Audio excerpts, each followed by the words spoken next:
Hello my dear students, welcome to magnet brains Hindi medium. आशा ही नहीं विश्वास है कि आप सब बहुत अच्छे होंगे, साथ ही साथ अपनी पढ़ाई बहुत अच्छे से कर रहे होंगे, कक्षा में अपना प्रदर्शन अच्छा कर रहे होंगे, आने वाली परीक्षाओं के लिए भी तैयारी कर रहे होंगे।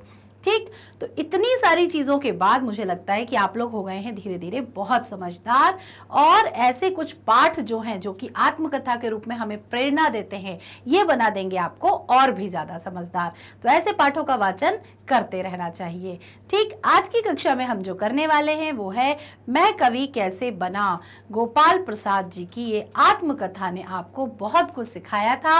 अब हम करेंगे इसके प्रश्नोत्तर और जानेंगे कि कितना समझ में आया है। ठीक, तो इस पाठ के अंतर्गत हम करेंगे प्रश्नोत्तर। चलिए शुरू करते हैं।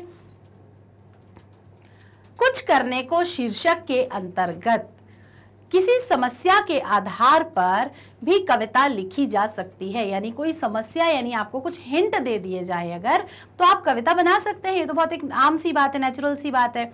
यहाँ पर कविता की एक पंक्ति दी गई है अपनी पाठ्य पुस्तक में। आप देख सकते हैं कि आपको यहाँ पर एक पंक्ति दी गई है, इसे आगे बढ़ाएं। आपको इस कविता को आगे की तरफ बढ़ाना है। जी हाँ, बिल्कुल सही सोच रहे हैं। तो जैसा कि लेखक को जो उपाय मिला था कि तुकबंदी बना लें, कुछ शब्द बना लें और उसके हिसाब से इस कविता को आगे बढ़ा सकते हैं।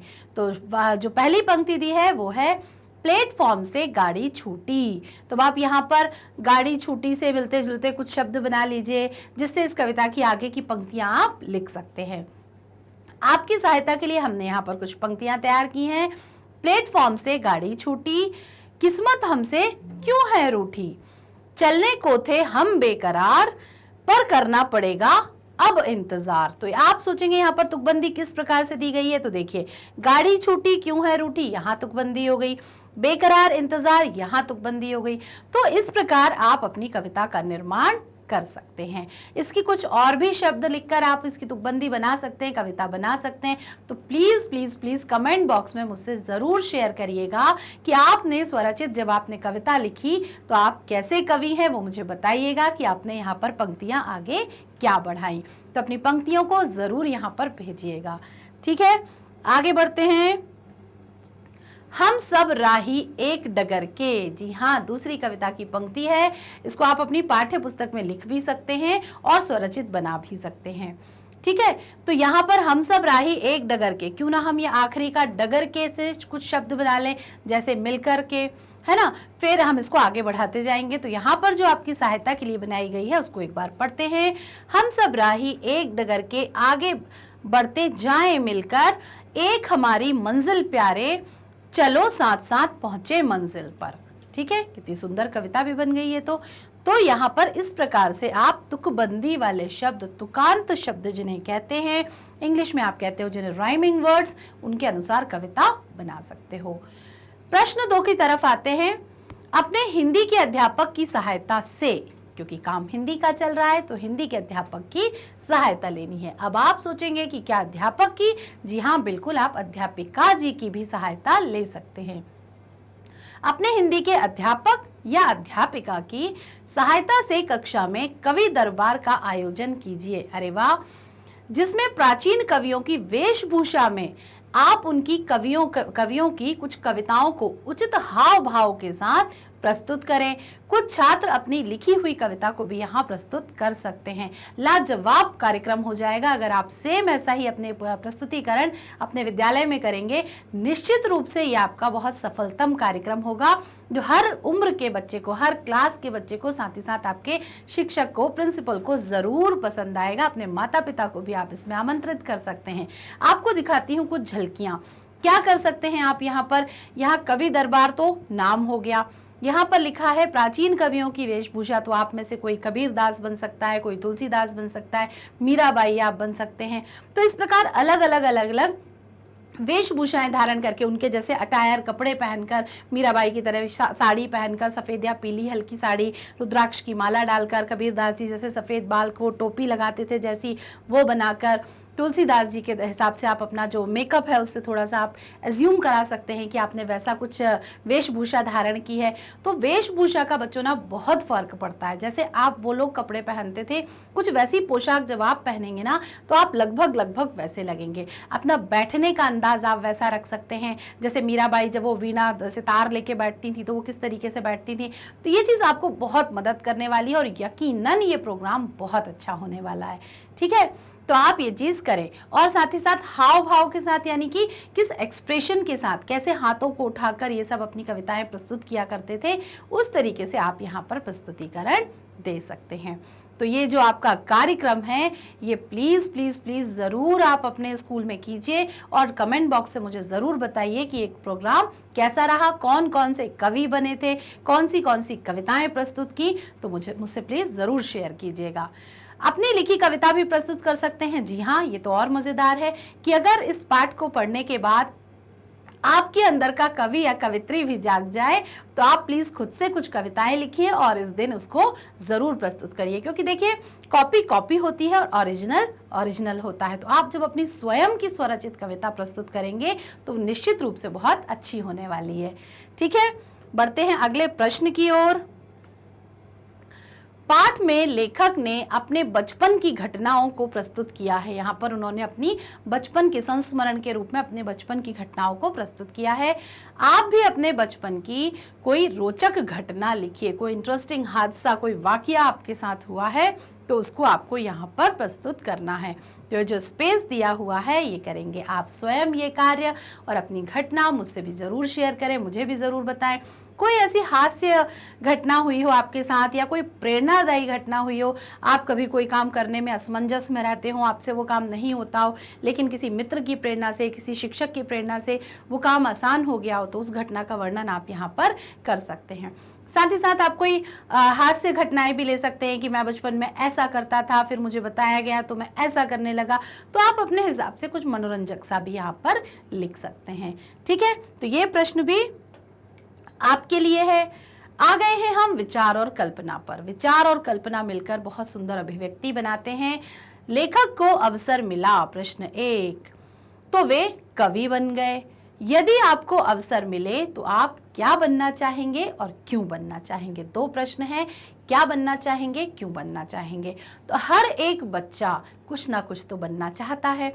वो अंदर की जो इच्छाएं हैं आपके मन की, कई बार वो जल्दी बाहर आ जाती हैं और कई बार आपको खुद को पहचानने में समय लगता है कि आखिर मैं करना क्या चाहता हूँ। आप में से बहुत सारे बच्चे ऐसे हैं जिन्होंने डिसाइड कर रखा होगा, निश्चित कर रखा होगा कि मुझे तो आर्मी में जाना है, मुझे तो एयरफोर्स में जाना है, मुझे शिक्षक बनना है, मुझे कवि बनना है, मुझे लेखक बनना है, मुझे पुलिस में जाना है, मुझे IAS IPS ऑफिसर्स बनने। तो ये सब आपने सोच रखा होगा। तो जो भी सोच रखा है, वक्त है अब उसको कागज पर उतारने का। ठीक है, तो आप अपने मन की जो इच्छा है वो क्या बनना चाहेंगे के अंतर्गत लिख लीजिए कि आप क्या बनना चाहते हैं। आप इसमें एक आइडिया और देती हूँ, आप जो बनना चाहते हैं और जिससे प्रेरणा लेकर बनना चाहते हैं, आप उसका पिक्चर भी अपनी उत्तर पुस्तिका में लगा सकते हैं। वहां पर छोटा सा साइड में एक पिक्चर लगा दीजिए कि मैं कुछ ऐसा व्यक्ति बनना चाहता हूँ। क्यों बनना चाहते हैं? तो आपने जिसका फोटो लगाया है, अगर आप उससे वास्तव में प्रभावित हैं तो आप उसके बारे में लिख सकते हैं कि मैं इसलिए इनके जैसा बनना चाहता हूँ, या फिर मैं जो बनना चाहता हूँ वो मैं इसलिए बनना चाहता हूँ। मेरे इतने सारे क्योंकि इसलिए पर मत जाइए, सीधा सीधा जो काम है वो आपको ये करना है कि आप क्या बनना चाहते हैं और क्यों बनना चाहते हैं उसका उत्तर लिखिए। जैसे कि मैं अपने बचपन में सोचती थी कि मैं कवित्री बनूंगी, और देखिए काफ़ी हद तक मैंने अपनी शिक्षा को पूरा भी किया है। मैं बहुत अच्छी कविताएं लिख सकती हूँ, सुना सकती हूँ उनको। मैं लेखक बनना चाहती थी, लेखिका बनना चाहती थी, तो मैं बहुत अच्छा लिख भी सकती हूँ। तो क्यों बनना चाहती थी? क्योंकि मुझे मेरे हिंदी शिक्षक ने एक बार अपनी स्वरचित कविता दिखाई और उससे मैं इतनी प्रभावित हुई कि मुझे ऐसा लगा कि कविताएं लिखकर मैं अपने मन के भावों को बहुत अच्छे से स्पष्ट कर सकती हूँ किसी को। और कविता के माध्यम से दुनिया में जितनी ताकत तलवार की नहीं है उतनी इस कलम की है। ठीक है, तो मैं दुनिया में बदलाव लाने के लिए बहुत अच्छी कविताएं लिख सकती हूँ, लिखना चाहती हूँ। ऐसा ही उत्तर आप भी यहाँ पर कुछ लिख सकते हैं और अपना उत्तर मुझसे शेयर करना मत भूलिएगा। ठीक है, आगे बढ़ते हैं। लेखक के विद्यालय में सभा उत्सव, समारोह आदि के अवसर पर कविताएं प्रस्तुत की जाती थी। यानी अक्सर स्कूलों में बाल सभा होती है, असेंबलीज जिन्हें आप कहते हो, वो सब होती हैं, तो उसमें इन्हीं सारी चीज़ों का प्रदर्शन किया जाता है। कई बार स्कूलों में जो उत्सव मनाए जाते हैं, किसी के जन्मोत्सव, जयंती वाले उत्सव, धार्मिक आयोजन या राष्ट्रीय पर्व मनाए जाते हैं, उसमें भी इस तरीके की कविताओं का अवसर बच्चों को दिया जाता है। 15 अगस्त, 26 जनवरी, गांधी जयंती तो कुछ ऐसे पर्व हैं जिसमें बहुत महान वीरों की कविताएं प्रस्तुत की जाती हैं, है ना। तो आपको यहाँ पर ये सारे अवसर तो अक्सर मिलते रहते होंगे। आपके विद्यालय में इन अवसरों पर क्या क्या होता है, आपको पहले तो वो अवसर लिखना है कि कौन कौन से विद्यालय में अवसर आपके या पर्व या उत्सव आपके विद्यालय में मनाए जाते हैं, और साथ ही साथ उन अवसरों पर जो अवसर आपको मिलते हैं उनमें क्या क्या होता है। फॉर एग्जाम्पल, उदाहरण के लिए अगर आपने लिखा है शिक्षक दिवस, तो वहाँ पर उस दिन आपको शिक्षकों पर, गुरुओं पर कविता या दोहे गाने का मौका मिलता है, आपसे कहा जाता है। अगर आप 26 जनवरी का पर्व मना रहे हैं, गणतंत्र दिवस मना रहे हैं, तो उसमें आपको संविधान से रिलेटेड, संविधान से संबंधित कुछ कविताएं, या फिर आपको देश के महान वीरों के त्याग बलिदान की कविताएं लिखने के लिए, बोलने के लिए कहा जाता है। 15 अगस्त के अवसर पर स्वतंत्रता के बारे में आपको कविताओं का गायन करने का मौका मिलता है। इसके अलावा बाल दिवस पर आपको ये मौका मिलता है, आप बच्चों की हास्य व्यंग्य की या चुटीली कविताएं वहाँ पर आप बोल सकते हैं। और भी अनेक ऐसे पर्व हैं, शहीद दिवस पर आपको ये मौका मिलता होगा। तो विद्यालय में आयोजित की जाने वाले जो प्रमुख अवसर हैं, पहले उन अवसरों के नाम यहाँ पर आप लिख दीजिएगा, और फिर उनमें किस तरीके के आयोजन आपके वहाँ पर किए जाते हैं उसके बारे में लिख दीजिएगा। ठीक है, तो प्रमुख पर्वों के उत्सवों का वर्णन करके और उनके बारे में लिखना है आपको यहाँ। ठीक है, तो बहुत सारे आइडियाज़ आपको यहाँ इस मेरी बातों से मिल गए होंगे, और बस कक्षा में अब ये सब करके बेहतरीन प्रदर्शन कीजिए। आत्मकथा से, यानी कि जो हमने आत्मकथा पढ़ी है गोपाल प्रसाद जी की, अब हम उसके बारे में जानते हैं। बालक गोपाल प्रसाद को संगीत के घंटे का मॉनिटर क्यों बनाया जाता था? ठीक है, संगीत के घंटे का मॉनिटर उनको क्यों बनाया जाता था? तो बालक गोपाल प्रसाद को संगीत का ज्ञान अपने परिवार से विरासत में मिला था। चूंकि उनके माता पिता दोनों संगीत का विशेष ज्ञान रखते थे, तो पारिवारिक उनको जीन्स के कारण उनको स्वयं भी एक ज्ञान प्राप्त हुआ था, इसलिए उन्हें संगीत के घंटे का मॉनिटर बनाया जाता था। उस समय वो बहुत अच्छे से सबका ख्याल रख सकते थे। कुछ छोटे मोटे जो सुर के और साधना की जो बारीकियां थी, वो भी उनको वो बता सकते थे बच्चों को, इसलिए उन्हें संगीत के घंटे का मॉनिटर बनाया जाता था, क्योंकि वो समय में बच्चों का ख्याल बहुत अच्छे से वो रख पाते होंगे। लेखक के मन में कविताएं सुनाने की इच्छा क्यों प्रकट होने लगी? वो क्यों कविताएं अचानक से सुनाना चाहते थे? ठीक है, वास्तव में तो वो लेखक है, लेकिन कविताओं की तरफ उनका रुझान कैसे बढ़ा? तो विद्यालय में होने वाले संगीत समारोह में, जब उनके विद्यालय में म्यूजिक प्रोग्राम होते थे, जो संगीत समारोह में लेखक को ना बुलाकर इनके साथी लड़कों को, यानी फ्रेंड्स को, उनके सहपाठियों को उनको बुलाया जाता था कविताएं वगैरह सुनाने के लिए, तो जो तालियों की तड़तड़ाहट होती थी संगीत का सुनाने पर, वो इनको बड़ी, मतलब ऐसा लगता था कि वो बहुत क्षीण होती थी, जबकि कविता सुनाने के बाद तालियों की तड़तड़ाहट बहुत ज़्यादा होती थी। यानी जब म्यूजिक चलता था तो बच्चे अच्छा ठीक है ओके, लेकिन जब कविता चलती थी और कविता समाप्त होती थी तो तालियां यूं जोर जोर से बजाई जाती थी। इस कारण लेखक के मन में भी संगीत को थोड़ा सा कम करके कविता सुनाने की इच्छा उनकी प्रबल होने लगी, यानी कविताएं सुनाने की इच्छा जागृत होने लगी। ठीक है, तो इस प्रकार आप यहाँ पर इसका कारण सहित उत्तर लिखेंगे। कक्षा अध्यापक द्वारा नुमाइश में नाम भेजने पर बालक गोपाल प्रसाद को घबराहट क्यों हुई? अभी हमने शब्दार्थ जब पढ़े थे अपने पिछले वीडियो में, तो हमने देखा था नुमाइश का अर्थ क्या होता है। तो नुमाइश का अर्थ होता है प्रदर्शनी, जो एग्जीबिशंस जिन्हें आप कहते हैं। अब घबराहट उन्हें क्यों हुई? कक्षा अध्यापक यानी क्लास टीचर, जब क्लास टीचर ने उनका नाम भेजा तो उनको हल्की सी घबराहट क्यों हुई? हमने यहाँ पर एक बहुत अच्छा मुहावरा भी पढ़ा था। ठीक है, गोपाल प्रसाद जी स्वयं कविता नहीं बनाया करते थे। हमने पाठ के दौरान पढ़ा था कि जो गोपाल दास जी हैं वो रामलला जी द्वारा अपनी कविताएं लिखवाया करते थे और फिर स्वयं अपना नाम उसमें लिखकर और अपने नाम से उन्हें सुनाया करते थे। अब समस्या क्या हो गई कि यहाँ पर जो जिस तरीके से आयोजन होना था उसमें स्वयं की कविता स्वयं लिखनी आवश्यक थी। ठीक है, तो उनको क्या हुआ, वो स्वयं जब कविताएं नहीं बनाते थे बल्कि अपने पड़ोसी रामलाल जी से अपनी कविताएं लिखवाकर स्कूल में सुनाया करते थे। तो अब भाई फंस गए हैं ये। चूंकि नुमाइश में होने वाले कवि सम्मेलन में कुछ शब्द या वाक्य दिए जाते थे कि इस पर आपको कविता बनानी है, जिस पर कविता बनानी होती है। यही सोच सोचकर गोपाल प्रसाद जी को धक्का लग गया कि भाई अब अगर वहां शब्द दे दिए गए तो मैं कविता कैसे बनाऊंगा, क्योंकि मुझे तो कविता बनानी आती ही नहीं है, मैं तो सारे काम रामलला जी से करवा रहा था। तो इस प्रकार यहाँ पर आप इसका उत्तर लिख सकते हैं।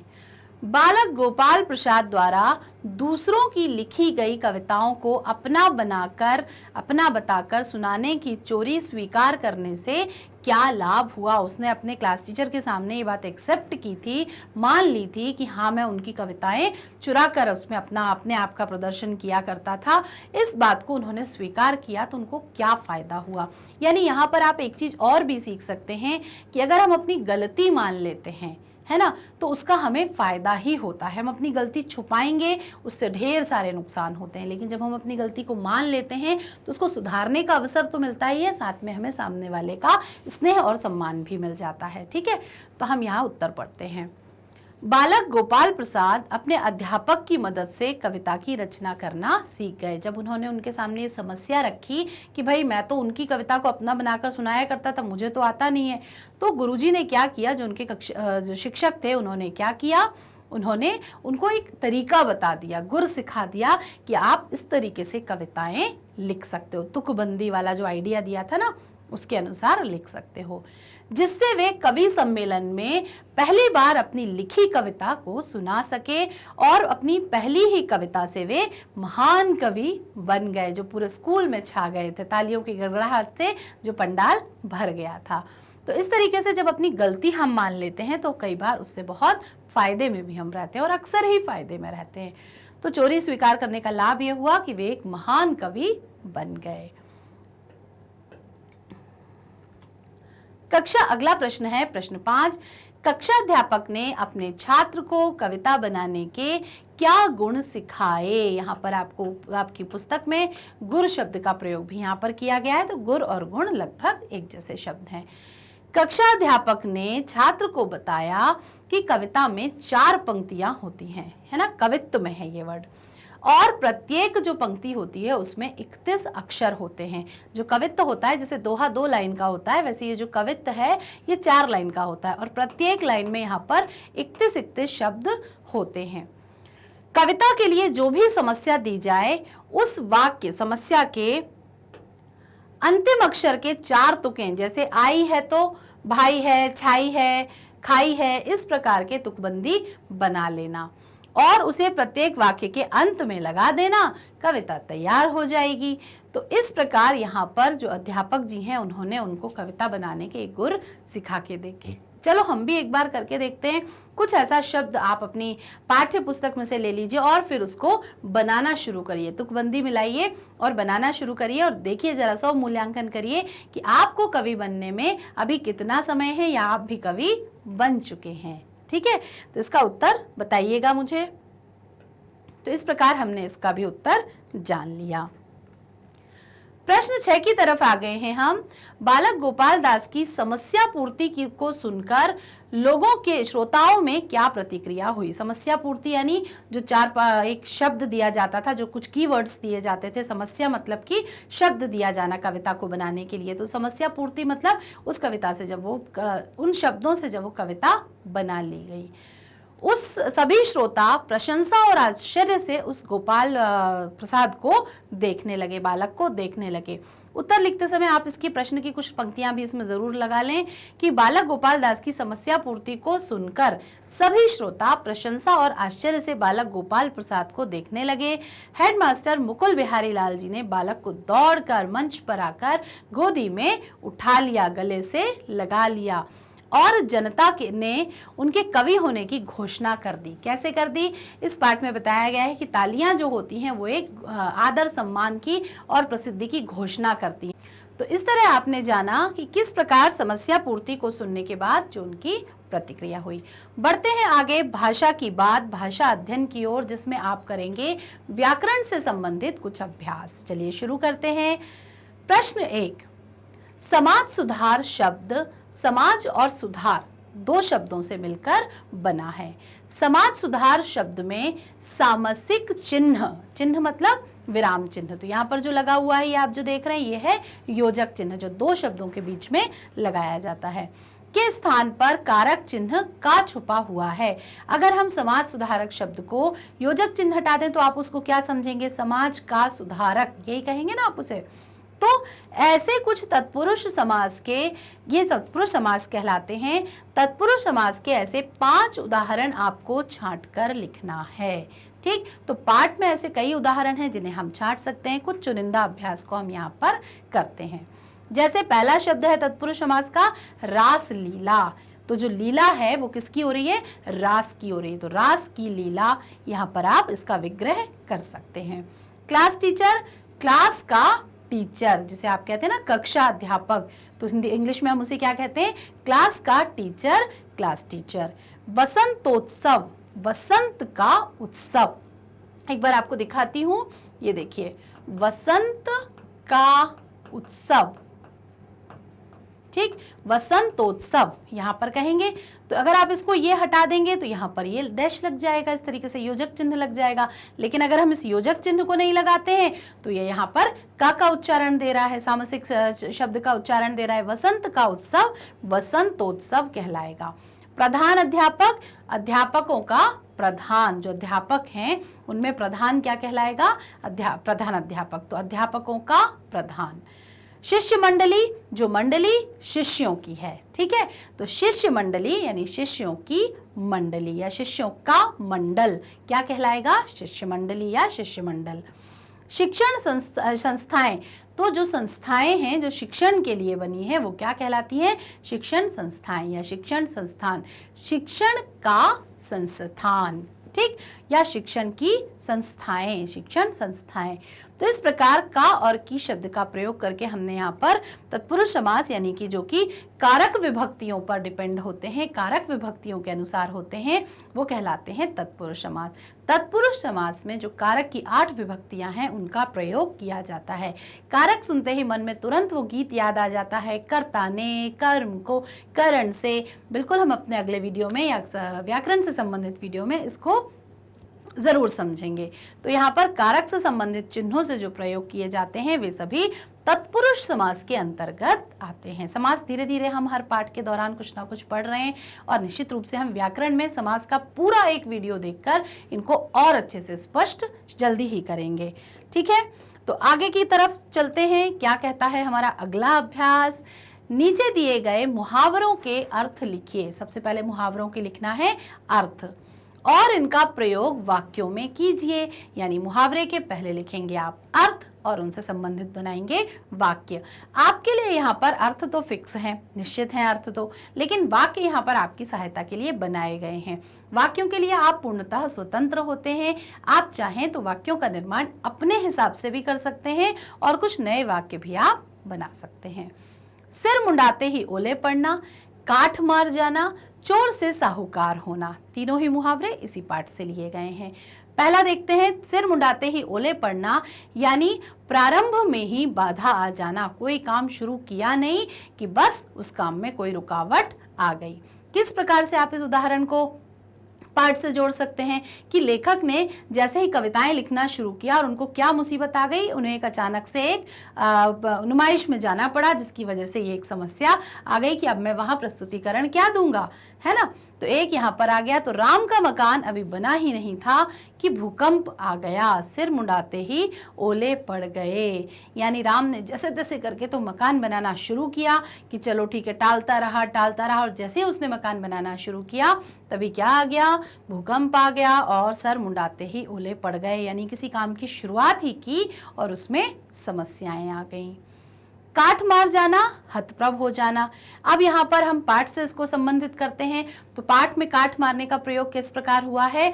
जब लेखक को अचानक से पता चला कि उसको किसी नुमाइश यानी प्रदर्शनी में जाना है जहाँ कवि सम्मेलन का आयोजन किया जा रहा है। अब उसको तुरंत याद आया कि कविताएं तो मैं लिख ही नहीं सकता, मैं तो अपनी कविताएं किसी और से लिखवाता हूँ। तो वो तुरंत कुछ मिनट के लिए स्तब्ध हो गए। उन्हें समझ में नहीं आया कि अब मैं क्या करूं, किस प्रकार शिक्षक को बताऊं, किस प्रकार वहां जाऊंगा, क्या प्रस्तुतिकरण दूंगा। तो यहाँ पर हम क्या कह सकते हैं ऐसे अर्थ के लिए? हतप्रभ हो जाना, काठ मार जाना, एकदम स्तब्ध हो जाना, शांत हो जाना। दंगे से पीड़ित लोग कुछ भी नहीं बोल पा रहे हैं, जैसे उन्हें काठ मार गया हो, क्योंकि वो शॉक्ड हैं, स्तब्ध हो गए हैं और वे अभी कुछ बोल भी नहीं पा रहे हैं। चोर से साहूकार होना, यानी कि बड़ा मजेदार है ये मुहावरा। तो एकाएक तरक्की करना, अचानक से, सरप्राइजिंगली। तो यहाँ पर क्या है? चोर किसे कहा गया है? जब तक लेखक हमारे दूसरों से कविताएं चुराकर, अपने पड़ोसी जी से कविताएं चुराकर लिखा करते थे, अपने नाम से सुनाया करते थे, तब तक तो उन्हें कोई समस्या नहीं हुई। लेकिन अचानक से जब वो कविताएं लिखना सीख गए तो वो क्या हो गए? चोर से साहूकार हो गए। उसके बाद उनके दिन ऐसे फिरे कि वो स्वयं दूसरों के लिए कविताएं लिखने लगे। उनकी कविताएं, स्वयं की कविताएं स्वयं के नाम से छापी जाने लगी, यहाँ वहाँ वो सुनाने लगे, है ना। तो अचानक तरक्की करना, यानी गोपाल प्रसाद जो थे, उनकी पहली कविता ने ही उन्हें चोर से साहूकार बना दिया। यानी पहली कविता ही ऐसी चल निकली कि जो व्यक्ति चुरा चुरा कर कविताएं सुनाया करता था, उसकी स्वयं की इतनी प्रसिद्धि हो गई। तो इस तरीके से हमने किया यहाँ पर मुहावरों का अभ्यास। अगला देखते हैं, निम्नलिखित पंक्तियों पर शब्द के 3 प्रकार के प्रयोग हुए हैं। ध्यान दीजिएगा, पर शब्द के 3 प्रकार के प्रयोग। शब्द एक ही है लेकिन उसके 3 अर्थ हैं। ऐसे शब्द अनेकार्थी शब्द कहलाते हैं। ठीक है, यहाँ देखिए अब क्या है। देखिए पर का प्रयोग, यहाँ मैं मंच पर कविता पढ़ने पहुंचा, यानी ऊपर मंच के। फिर पर शब्द वहां पर बहुत बड़े बड़े कवि विद्यमान थे, तो पर मतलब लेकिन से मतलब है, यहाँ पर लेकिन का अर्थ हो गया। फिर मैं कविता पर लगाकर आसमान में उड़ने लगा, यानी यहाँ पर पंखों से मतलब है, फेदर से मतलब है। तीनों पर का प्रयोग ऊपर, लेकिन और पंख के अर्थ में किया गया है। इसी प्रकार आप भी पर शब्द का प्रयोग करके अपने वाक्यों को प्रयोग करते हुए 3 वाक्य का निर्माण कीजिए। चलिए बनाते हैं वाक्य। चिड़िया छत पर बैठी हैं। बहुत सारी चिड़ियां हैं, वो छत पर बैठी हैं। चिड़िया शब्द पर लगा गया जो चंद्र बिंदी है वो उसका बहुवचन है। चिड़िया एक वचन, चिड़िया बहुवचन। बैठी हैं मतलब बहुत सारी चिड़िया बैठी हैं, तो यहाँ पर का अर्थ छत पर बैठने से है। पर बच्चों के पहुंचने से वे उड़ गईं, है ना। बच्चों के पहुंचने से पहले वे सब उड़ गईं। तो यहाँ पर जो पर है वो लेकिन के अर्थ में प्रयोग किया गया है, लेकिन जब तक बच्चे उन्हें देखने गए वे सब उड़ गईं। मैं भी चिड़ियों की तरह पर लगाकर आसमान में उड़ना चाहती हूँ, यानी कि फेदर, पंख लगाकर उड़ना चाहती हूँ।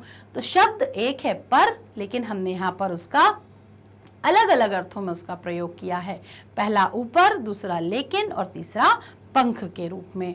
तो इस प्रकार कुछ ऐसे शब्दों के प्रयोग करते रहिए, जानते रहिए कि किस प्रकार इनका प्रयोग किया जाता है। ठीक, तो आज हमने ये पार्ट जो कंप्लीट किया है, इसमें हमने जाना कि लेखक कवि कैसे बने, किस प्रकार उन्हें प्रेरणा प्राप्त हुई कवि होने की, अपने कक्षा अध्यापक को बताने के बाद क्या सहायता उनको मिली। तो ये पार्ट हमें सिखाता है कि आपके मन में अगर कोई चीज़ है तो उसे अपने मित्रों से, अपने शिक्षकों से ज़रूर शेयर करिए, क्योंकि वो आपको बेहतरीन कोई आइडिया दे सकते हैं, कोई अच्छा सुझाव दे सकते हैं, आपकी मदद कर सकते हैं। अगर लेखक यहाँ पर अपने मन की इच्छा अपने शिक्षक को नहीं बताता या अपनी समस्या अपने शिक्षक को नहीं बताता तो उन्हें कोई समाधान भी नहीं मिलता। तो बहुत ज़रूरी है कि हम अपने मन की बात, अपनी समस्या, अपने सुझावों के लिए अपने शिक्षकों से, मित्रों से, परिवारजनों से ज़रूर बात करें। ठीक है, तो यहाँ आज हमने कंप्लीट किया है पार्ट। अगले वीडियो में हम देखेंगे एमसीक्यूज, यानी कि बहुविकल्पीय प्रश्न, जो आपकी ब्रेनस्टॉर्मिंग के लिए यानी दिमागी उथल पुथल के लिए बहुत आवश्यक हैं। 20 एमसीक्यूज में आपसे पूछूंगी, जो कि हम 20 अंक निर्धारित करते हैं। आप उसकी कीजिए तैयारी, इस पाठ का कीजिए बार बार वाचन और रिवीजन, ताकि जब मैं आपसे 20 अंक के बहुविकल्पीय प्रश्न पूछूं तो आप मुझे कमेंट बॉक्स में बता सकें कि कितने प्रश्नों के आपने सही जवाब दिए हैं। ठीक है, तो मैग्नेट ब्रेन्स आपके लिए इतना ही नहीं लाया है, उपहारों की सौगात जो है इस प्रकार। CBSE English medium, Hindi medium, UP board, Bihar board, NTSC, CUET और ओलंपियाड का खजाना बुक्स और ई बुक्स के कलेक्शन के लिए भी आप हमसे संपर्क कर सकते हैं। डिस्क्रिप्शन बॉक्स में इसके लिए आपको एक लिंक दी गई है, उस लिंक पर क्लिक करिए, गूगल फॉर्म को भरिए, सबमिट करिए और हमसे पाइए बुक्स और ई बुक्स का भी खजाना, जो कि है बिल्कुल निःशुल्क। साथ ही साथ आप हमसे जुड़ने के लिए फेसबुक, इंस्टाग्राम, ट्विटर और टेलीग्राम की मदद ले सकते हैं। वीडियो को लाइक, कमेंट और शेयर करना तो आप वैसे भी नहीं भूलेंगे। साथ ही साथ सबसे ज़रूरी है शेयरिंग करना, क्योंकि शेयर करने से ज्ञान बढ़ता है। इस पार्ट को बहुत अच्छे से रिवाइज करते रहिए। मिलते हैं बहुविकल्पीय प्रश्नों के साथ अपने अगले वीडियो में। तब तक के लिए बाय बाय।